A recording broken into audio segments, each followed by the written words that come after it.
until about 6 or 7, but No, I have a 10-year-old. yeah, hopefully, I hope this presentation kind of makes an impact, but to kind of frame how I'll discuss, I'm going to go over narrative first and then the design. So let's start.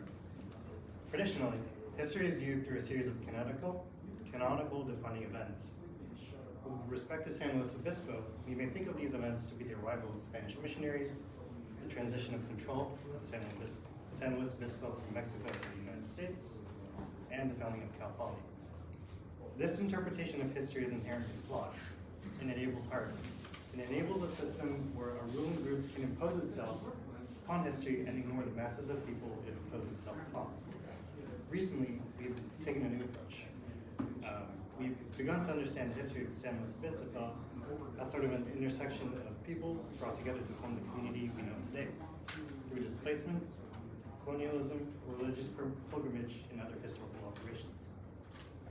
It raises the question, can this history of slow, complex, inequitable, and unresolved be celebrated? Instead, the focus should be on building something new. A historical center should serve as the place for a making of a new history by its community. It necessitates the addition of a new programmatic meaning, horizontal cultural production, and that is a non-hierarchical generation of and circulation of cultural forms, practices, values, and shared understanding. This Center for Horizontal Cultural Production is a re-imposition of the community's agency over a traditional static interpretation of history. It forces a contemplation of what was and serves as a driving force for what can become. It proposes a new architecture that rejects a sacred meaning to past architectures. It positions itself as a tectonic mass at the end of the geographic axis that resembles a diamond, interrupting an architectural lineage of colonial-era Spanish mission and the existing Carnegie Library extends. This geographic axis also creates a dividing line that categorizes the center's program into 2 blocks, shown in this diagram. One for horizontal cultural production, and the other for archive. The existing Carnegie Library retains its existing purpose and is thus sectioned into the archival block. Now, the program block for horizontal cultural production contains spaces for exhibition, community, performance, and nutrition. The density of these program spaces creates a tower-like form that can be seen from much of San Luis Obispo. With respect to the program, however, it is not intended to be static. As a community forms its own history, the center's program can and will likely change. The spaces shown in plan are sort of designed to change. They are configurable. They are intended to evolve. The structure itself stays permanent and serves as a canvas for spaces that can become.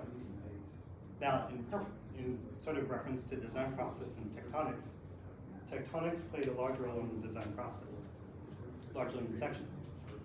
The tower is framed by a facade assembly of perforated metal, which serves as an almost transparent screen that frames cultural production in the center while allowing for daylighting and passive ventilation.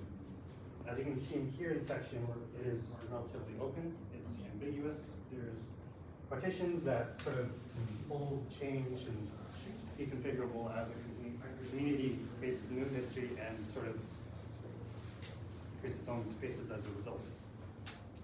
I'll kind of hand over the model. If it breaks, it's not you, it's a glue. You kind of see the interaction between you can kind of see the interaction between the 2 blocks.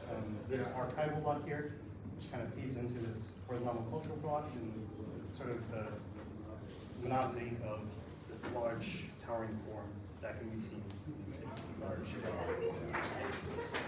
And so, in terms of the purpose of the perforated metal, I'm not sure if I already mentioned this, but you can kind of see through it. You can see the action that's going on behind it.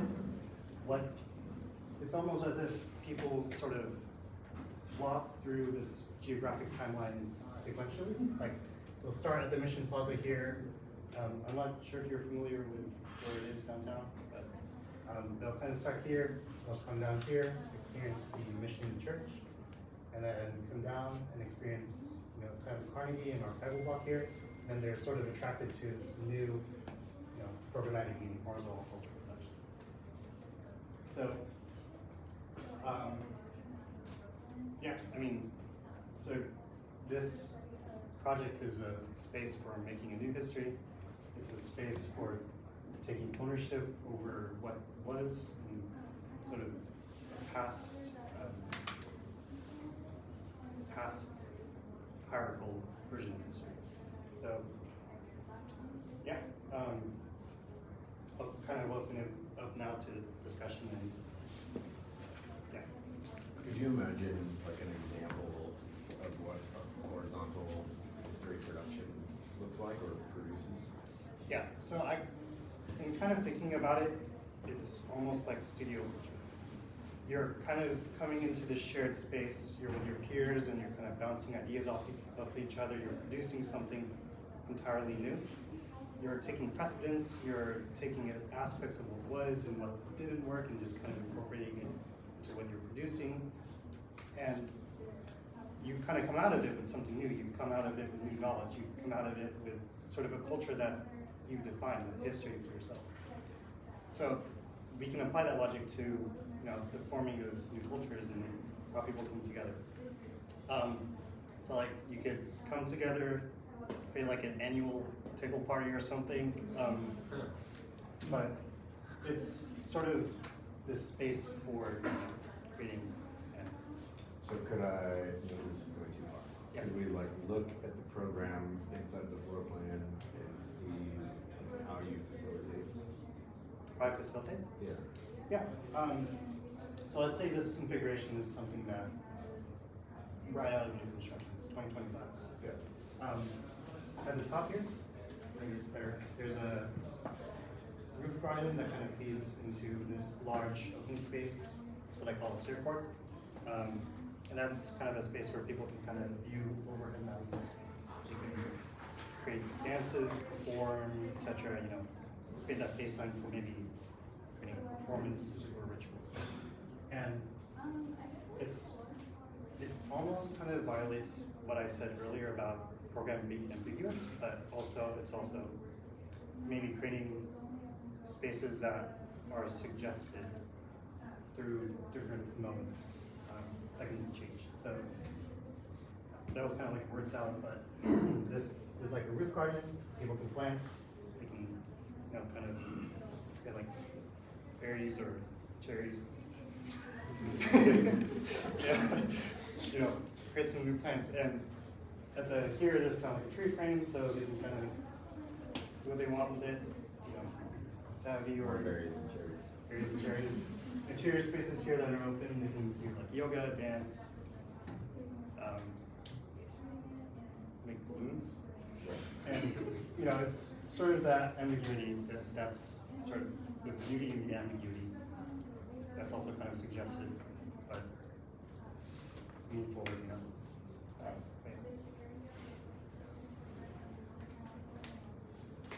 Some plans or some drawings on your poster where I see that, and some where they're relatively static. I think we're faking it. Right. So compared with Zoe's project, right, your floor plan seemed more motive, right? So this is the place where you peak. This is where you go up the stairs, right? It's very kind of you put the visitor in the box, right? And this is how you move. No, you don't go that here. You do it in followings, right? So your floor plans seem more rigid than, for example, this rendering. I see like a lot of possibilities and openness, and if you want the word user agency in that, right? That seems to be a frame that is unfinished, and it invites people to interact. Right? When I look at the section, it looks like more like a department store, right? But don't be offended, right? But it's more. This seems more compressed. So I wonder if that excitement. Yeah, I'm going here. You have Legos. Yeah. God, I wouldn't say only positive things now. So the excitement and the openness and the collage of materials and forms, right? I think I want to see more of that and that. It's almost like you had like two people working on this, and you did this, right, and some other dude did this, and you guys didn't talk because you don't like each other. So it seems, this seems different than this. The way how you justified that this is way overpowering the Carnegie Hall, I'm buying. I think that's cool. Not everybody would agree with it, obviously, right? But I think you make a pitch, and it's a brave, audacious pitch, and I'm buying that. That's cool, right? But between here and there, somewhere you lost the mojo. I feel like this needs to reflect more of the vibe that you have going on there. Overall, I want to say this to make this a sandwich, make some positive in the end. What I really like is your overall poster layout. You have a very good way to communicate your idea, to put artifacts of different stages of design on one poster and have it like a coherent message. So I think that works for me very well. I think I would like to see fewer toilet bowls and more openness in the floor plan, right? Do you understand what I mean, right? Yeah, I mean, you need them. I get this, right? But right now it seems like that your floor plan is very well thought out, but it doesn't reflect what you're saying about this kind of, you suggest the space. No, you're not suggesting, you're enforcing, right? And so I wonder if you could loosen that up a little bit. You have all the right elements, don't get me wrong, right? Yes, we need staircases and elevators and so forth, right? But I wonder if it could be more free, right? Yeah. I mean, I feel like I'm super interested in this, what you're talking about the horizontal history introduction. And I feel like in saying that it's like studio, that's like saying that there's like a typology that we can borrow from, which I think is the right approach. Like, you're trying to invent a new practice, basically, for the community.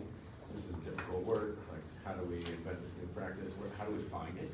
And so, like, leaning on typology seems like a good way to do that. So it's like a studio, and so then you can like produce a studio inside of the building. If you do that, like, does it work, or like, what else does it need? If it needs information or something that we can like get and then work with, I think that's part of it. We use information and then we apply it in some way. So then it's like a library. It seems like not a very good. Well, maybe it's like a library. It's like a coffee shop. Anyways, I think you need to find typologies and then find a way to make that practice happen in the floor plan, which is like the architecture part, I think. So I'm curious about like how you arrange the furniture in order to like create this practice, or how you think that works. And I think that the types of spaces that you're making, they're like social, communal spaces, so it seems like they're on the right track. I just like want to see how you calibrate it, how you make that work. It's like strangely, maybe it's because you cut the Carnegie off, but it seems like sensitive because you let this thing be here. Maybe this is like the best connection that I've seen. Maybe because it's small. If I just connect in a small way, it like is more. It's harder to like connect to the front, you know. But this like connecting through the hallway and setting away from it seems like sensitive actually. And there's like a material difference where this thing is like big and heavy, and this thing is see-through, or like billboard in some way. I think like the billboard aspect is interesting because it's like the city looks at the people making history, which seems compelling. This like maybe isn't fair because it's not part of your project, but there's something strange. There's like a material difference, like a decided material difference. This thing is heavy and perhaps represents like strength and monumentality or something. And so then you resist that by producing this like more ephemeral thing, which I think is smart. And I don't want to like, I don't mean to like now have a land-based comment that follows that, but I'm just curious because this thing, it was sourced locally, right? Like some of the material that was said came from Bishop, some of it came from just up the street. That seems like horizontal history production, a community coming together to make materials local. And that like resists the kind of monumental reading that we normally have of this kind of building. Whereas like some materials have politics, right? Yeah. This material comes from petroleum, you know, it comes from like far away and from people with power. Also, that's like one reading we could take, like this thing is actually power, even though it's see-through. So I don't mean to say like, you're so wrong, you should think of it this way. I just think it's interesting, like the way that you set these things apart. And that there like might be multiple readings of like where's power and where's community making. And that might be something fun to fiddle with a little bit. Like we make shade sails here in San Luis Obispo. Somebody makes shade sails, so maybe like, I don't know, maybe there's like some aspect of local production that could also produce an ephemeral, a more ephemeral, like less physical building or something like that. Yeah, and that's sort of like the beauty of India community, like providing a frame for people to produce forms and spaces that Yeah. are kind of developed over time. Yeah, I mean, Ansgar said that he buys into your strategy, the ambiguity of it is just kind of hovering there. It's trying not to be there. I think that makes sense. I just think, yeah, these things are made from pretty present materials. Yeah, what are other versions? If we had 16 weeks instead of 10, what are other versions of an ambiguous, like almost not there building? Like make it out of mist or something. A miss? Make it out of mist. Oh, out of the miss. Yeah, I think it's like it's composed. The Kunsthaus in Bregenz, Austria. It's a building that tries to disappear. It's not inherently ephemeral, you know, aspects that you try to keep it, but there's another strategy how they try to make building disappear, right?